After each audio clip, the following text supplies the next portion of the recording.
Once upon a time there lived a stonecutter who went every day to a great rock in the side of a big mountain and cut out slabs for gravestones or houses. He understood very well the kinds of stones wanted for different purposes, and as he was a careful workman, he had plenty of customers.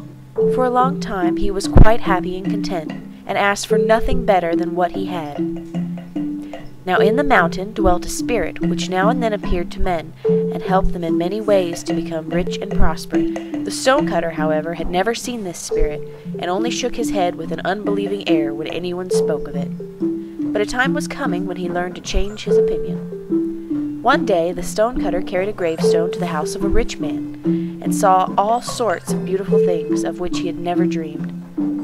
Suddenly his daily work seemed to grow harder and heavier, and he said to himself, "Oh, if only I were a rich man, and could sleep in a bed with silken curtains and golden tassels, how happy I should be!" Only I could be something else, how happy I would be. Now that I am on my knees, come and take a look at me.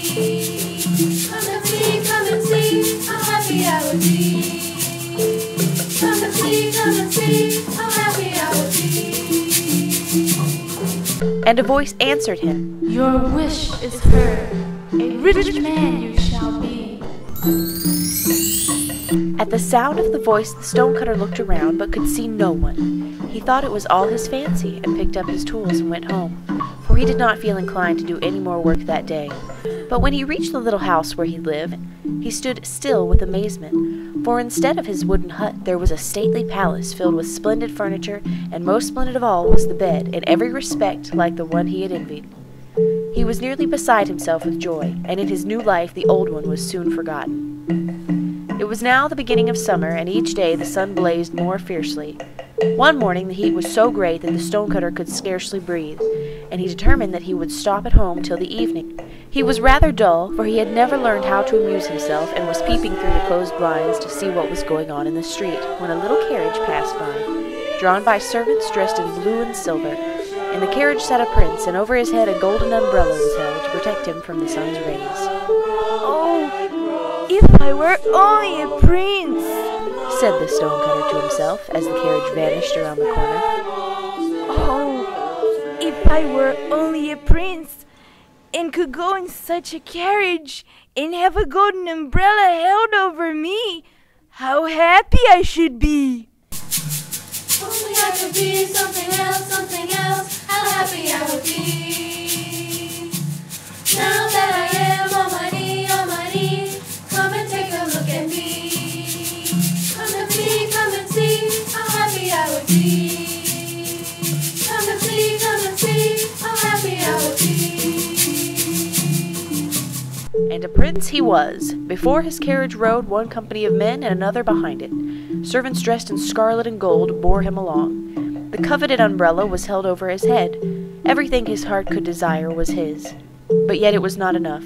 He looked around still for something to wish for, and when he saw that in spite of the water he poured on the grass the rays of the sun scorched it, and that in spite of the umbrella held over his head every day his face grew browner and browner, he cried in his anger, "The sun is mightier than I.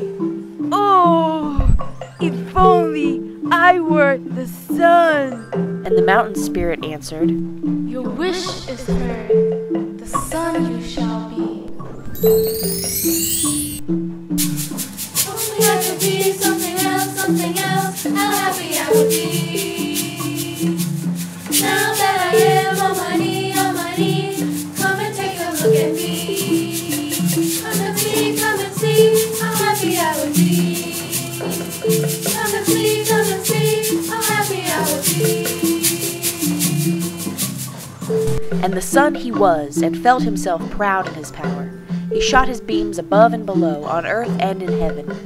He burnt up the grass in the fields, and scorched the faces of princes as well as that of poorer folk.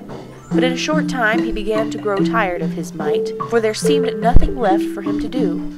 Discontent once more filled his soul, and when a cloud covered his face and hid the earth from him, he cried in his anger, "Does the cloud hold captive my rays? And is it mightier than I? Oh, that I were a cloud ain't mightier than any. And the mountain spirit answered, Your wish is heard. A cloud you shall be. Only I could be something else, how happy I would be. Now that I am on my knee, come and take a look at me. Come and see how happy I would be. Come and see how happy I would be. And a cloud he was, and lay between the sun and the earth. He caught the sun's beams and held them, and to his joy the earth grew green again and flowers blossomed. But that was not enough for him, and for days and weeks he poured forth rain till the rivers overflowed their banks, and the crops of rice stood in water. Towns and villages were destroyed by the power of the rain. Only the great rock on the mountainside remained unmoved.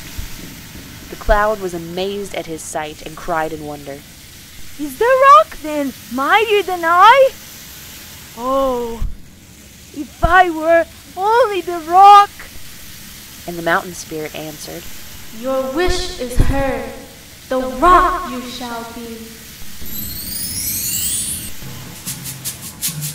Only I could be something else, how happy I would be. Now that I am on my knee, come and take a look at me. Come and see how happy I would be. Come and see how happy I would be. And the rock he was, and gloried in his power. Proudly he stood, and neither the heat of the sun nor the force of the rain could move him. This is better than all! He said to himself. But one day he heard a strange noise at his feet, and when he looked down to see what it could be, he saw a stonecutter driving tools into his surface.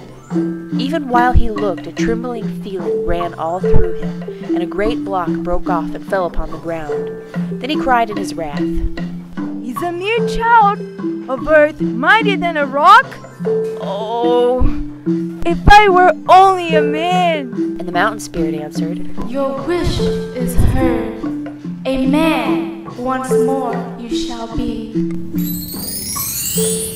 And a man he was, and in the sweat of his brow he toiled again at his trade of stone cutting.